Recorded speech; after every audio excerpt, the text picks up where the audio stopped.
This is what happens when you don't write the script for me, Matt. I have no idea what to do or say. Okay.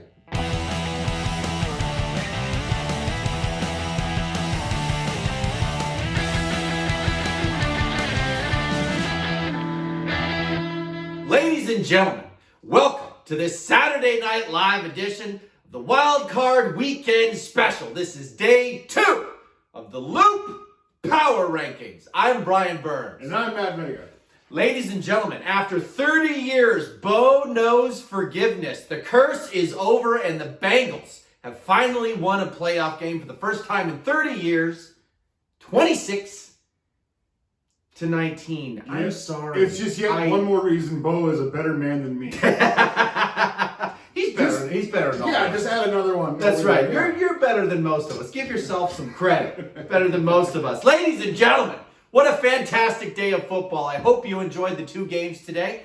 Between Matthew and I, we each got to watch one. Yep. And we each won one pick apiece. Yeah. Fantastic. Yeah. Congratulations. And holy shit. What a game. I mean, it was really boring after the second quarter, but Josh Allen just decimated the team. How about that? The Bills handed the Patriots their ass, in case you're looking for any spoilers, in negative degree weather. Negative 8 degree wind chill in West New York today, 47-17, and the game wasn't as close as the score suggests. No, there was a garbage time touchdown. There, and god damn, dude, it was ugly. How much of that did you actually watch before you went in for more interesting football? I was fading in and out between the third quarter and the fourth quarter. I popped back up about 7 minutes left in the fourth quarter and saw the score and said, "Oh boy, you got it! You woke terrible." Yeah, you woke up just in time to see the Bills switch out their starters. Oh yeah, pretty much. Yeah, give Josh Allen a rest. That guy earned his paycheck. That's absolutely he did. Josh Allen. You know, I wonder who was interested in him when he was first coming in his draft. Yeah, everybody. We talked about that yesterday. That's in the past. So why don't we make like the end of the first mission of 007 GoldenEye on the N64 and dive in. That's right on that Hoover Dam. I don't know if it's a Hoover Dam. But damn it. But damn it. It is, after all, a dam. Ladies and gentlemen, tomorrow, a big day of football. It's a wild card Saturday. We've got the Eagles at the Bucs. We've got the Niners at the Cowboys. And we've got the Steelers at the Chiefs. And then we've got another game on Monday. We'll talk about that at the end. We're going to talk about them in chronological order, the way they're scheduled. First, we're looking at the Eagles at the Bucs. Matt, do you know where they're playing?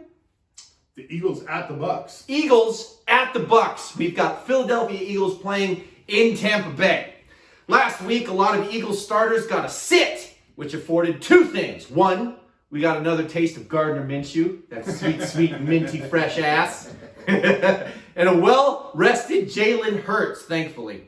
And he'll need it because he is the Phillies' lead rusher, after all. He'll need his legs and his arm to get the job done, along with the Eagles continuing to resist temptation and not make a lot of mistakes. They don't make a lot of mistakes, Matt, after all. They're not flashy. They're a patient team because they have to be. They have to because they can't. They don't have too many big plays outside of Devontae Smith. That right, and they can't afford to make the mistakes. Right. So they're very deliberate with their ball handling. And Peterson runs a good squad. I mean, he's got his team to the Super Bowl before with Wentz of all fucking people. There's a lot of holdover from that still. Yeah, that's right. Tom and the Bucs, on the other hand, seem to be unraveling a little. They're a little bit broken. What's his name? Their running back there. He's not coming back. Lenny. Big Len. Leonard Fournette. Big Unfortunately, Len. He's not going to be coming back this week, and they've got a couple other, I believe, a couple of their wide receivers are still out. Yeah, but in place of Fournette, what do we got? We got Jones. Jones is a capable He's a fill-in. capable He's fill-in capable to carry the ball. Then they just picked up Levante Bell, right? Levante? Not Levante. Le'Veon. They picked up Le'Veon Bell. Yeah. This just in, ladies and gentlemen. Well, he was playing last week, wasn't he? Was he playing last week? Okay, shit. Yeah, where's like number 19 now or something? Okay. Anyway. Another diligent replacement. Right. He's a third down back. He's a good outlet for Tom Brady. He can block in pass protection. He knows what he's doing. So if we're looking he's a heady football player, which is what Tom Brady needs. Yeah. So if we're looking at the top three, right? We're looking at Tom Brady. Yeah. we're looking at Ronald Jones, and we're looking at... Is Evans out? Evans? Yeah, or he's been having back problems there. I know, but he hasn't been around a lot, so I'm not counting on him to show up, right? Right. He'll get some touches probably if he can play. But you're saying that Le'Veon Bell is going to get correct some more attention. Right. Yeah. Okay, so if we're looking at those three, on the other end, we've got Jalen Hurts, Miles Sanders, and I'm not even going to talk about their wide receiver because I think Goddard is actually a more formidable asset. Yeah. I got to say, Matt, after the summary, I have to say, I think, Matt, I think I'm going to go with the dog on this one. And here's why. I will repeat. I think that the Eagles are playing a more diligent football, right? They're more careful. They're going to control the ball more deliberately. Their running game is starting to pick up. And Jalen Hurts has to be contained, right? I think he's doing a diligent job. Now, if the Eagles can play just a little above themselves and Tampa Bay continues to crack, right? Tom Brady, he's thrown more turnovers this year than he has in any year before. Another interesting stat. Tom Brady actually has more playoff appearances than the entire Eagles roster combined. So, to counter that point, tell me. I gotta say, when you're playing in January, trying to get into February, all that goes out the window. Everybody starts with a clean slate. Everybody's 0-0 until they hit the field. Fair argument. So, Tom Brady and his experienced group, again, they just got Le'Veon Bell, a guy who's been to the Super Bowl with the Pittsburgh Steelers. You got Gronk. You got Evans. Gronk is still healthy. I forgot about Gronk. How can I forget about Gronk? I had Gronk. How can you forget about him? That's the double dip. And so... Have a double dip. So they have all these guys who have such experience. I don't think they're going to get caught. I don't think they're going to get caught on their heels. I think they know what's coming. I think they know what's at stake. They're having to play in a wild card weekend. Tom Brady doesn't do that. All right, he's used to having that first weekend off. Right. So he's coming out guns blazing. I don't think the Eagles can keep up. I think the defense is okay. They're a little too slow for Brady. I don't think they're going to get to him. I think he's going to get the ball out quick. And I see the Bucs in this one. See the Bucs in this one. I see the Bucs in this one. I'm taking the Eagles. You're taking the Bucs. Here we go. It's going to be a big morning in this house. A lot of machaca. The second game of our wild card Saturday is going to be Niners at Cowboys. And friends, if you are not excited for this game, it's going to be about the time that game comes on that we're going to break out those ribs and the cheesy chicken nachos. It's going to be a festival. This is going to be an incredible contest. What are we looking at, right? We're looking at the Cowboys, right? They're 6-0 in their division. I believe they're 5-6 or 6-5. They're around 500 outside of their division. They're a middle of the road team. Right? Every year we got to hear about, the Cowboys are going to the Super Bowl this year. Every year. Yeah. They step out of their division, they get smacked on the mouth, and everybody goes, I don't know what we're going to... And then here we are. Every year, the first round of the playoffs, what are we going to expect from the Cowboys? What do you think we're going to expect from the Cowboys? I think we're going to expect the Cowboys to lean on Dak Prescott. He has to... That's a Dak Prescott. Yeah, Zeke Elliott, he's a great running back still. You have Pollard back there. You have a versatile backfield. But the key is Dak Prescott and those receivers, getting the receivers going, because those are the big play guys. They're not patient enough to ground out the game and wear, San Francisco down. I think they need the pass.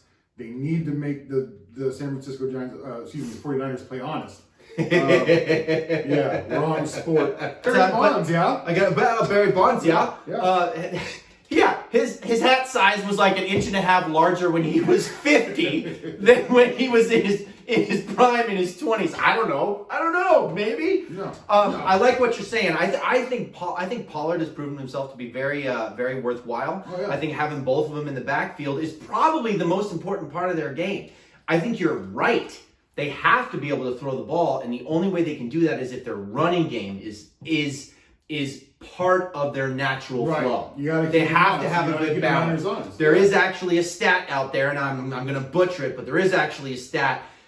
Dak has a significant advantage, winning advantage, because the quarterbacks win, not the team. But Dak has a significant winning advantage when there's when the running game is substantial. It just makes his job easier. The running game makes every quarterback's job I was easier. going to say, I assume that would be true for most quarterbacks. Absolutely. Their best friend's a good running game and a better defense. That's right. As far as the Niners are concerned, yeah. If I may, go ahead. I'm going to say 4 things. Give it to me. Garoppolo. Okay. That's our floor. Okay. Ayuk.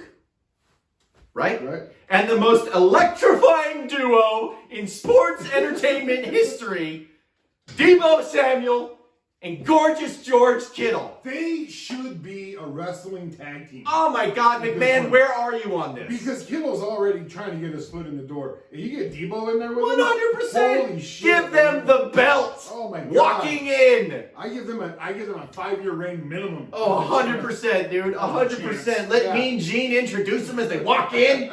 Let that bell ring, right? Rest his soul. Beautiful. The Niners are bruisers, ladies and gentlemen. I got to tell you how much listen. Good football is good football, and watching them kick the piss out of the Rams again. I think the Niners are going to come out raging. They have so much to prove, and they love beating people up. Yeah. And the Cowboys kind of deserve an ass kicking. Yeah.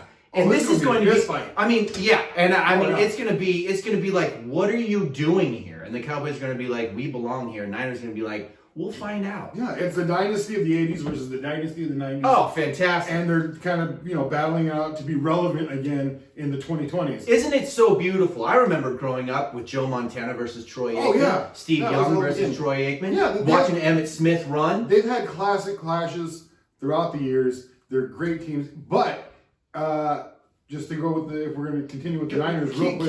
Keep going. So the Niners, though, they remind me most currently of the New England Patriots dynasty era, when they had, who was it? Tim Brown playing receiver. Then he was going to cornerback. You had guys like Ninkovich and who's the coach over there right now in Tennessee? Oh gosh. Anyway, it's another linebacker, Samson Jeremiah. That's not it. Okay, but Mike Vrabel. Thank you, Brian, for getting that.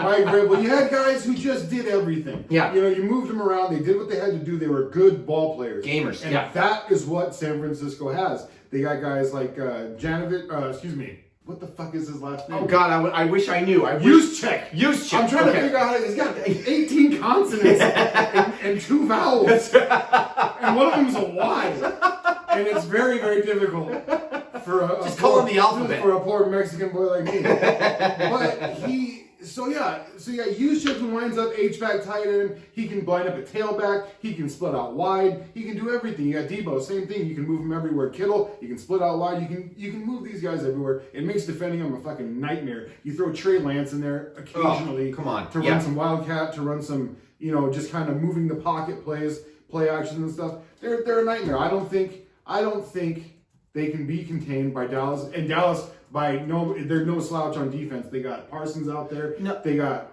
Van Der Esch. They got Lawrence is back now. He was injured for most of the year. They have a lot of talent, a lot of great athletes, but I just don't think they'll match up enough with the feisty San Francisco 49ers. I'm going Niners. Absolutely, dude. I'm telling you, this is going to be a scrap. I can't wait. And another thing, you mentioned Van Der Esch. I like that guy now. Oh, I like that guy, that Van Der Esch. Because he wears the butterfly neck collar. Dude, he just wants it. Yeah. You know what I mean? The guy loves to hit. Yeah. Vander, kick your ass. Vander, kick your ass. That's right. I can't wait. But I've got to say, on this point, we agree. Hey. I think I'm going to take the Niners as well. Okay, that's one for the Niners for each of us. That's right. I think the Niners have to fight for their position in their division. The Cowboys, not so much. They are. It's gonna be great. It's like watching the fucking the Boston Bruins. Well, that's a hockey reference. Anyway, they're bruisers. I've never watched hockey. Not one time. No, I'm just kidding. Oh, okay. No. Well, I'll tell you. It's better when you're there. I can't watch it on TV. That's the truth. It is better with it. Although it did help when they put the little highlight on the puck, so I can see what the fuck's going on. So it just looks like a comet. Got a little tail on it. I love that. There's a lot of pushback on that. My eyes are real bad. I need that. Anyway, game 3 tomorrow. Steelers. Go ahead. No, you do it. No, let's no, do you it. go. Let's do it. The Steelers are Hoof and Schneef. The Steelers are playing. The Steelers are playing the chefs. You do it. The chefs. The chefs. Who are the chefs? Oh my God! You know what? The Steelers better hope the chefs Oh show my up God. because they ain't beating the Chiefs. That's right. I'm gonna tell you that right now. Big Ben has had a great 18-year run, but it comes to an end in the playoffs. Yeah. Which at least he made it to the playoffs. He was gifted that by the Chargers for calling that ridiculous that timeout. Yeah. So you got a gift wrap. You get to retire in the playoffs. That'll be awesome. That's all right. I don't see the Steelers being able. I mean, TJ Watt coming off the end.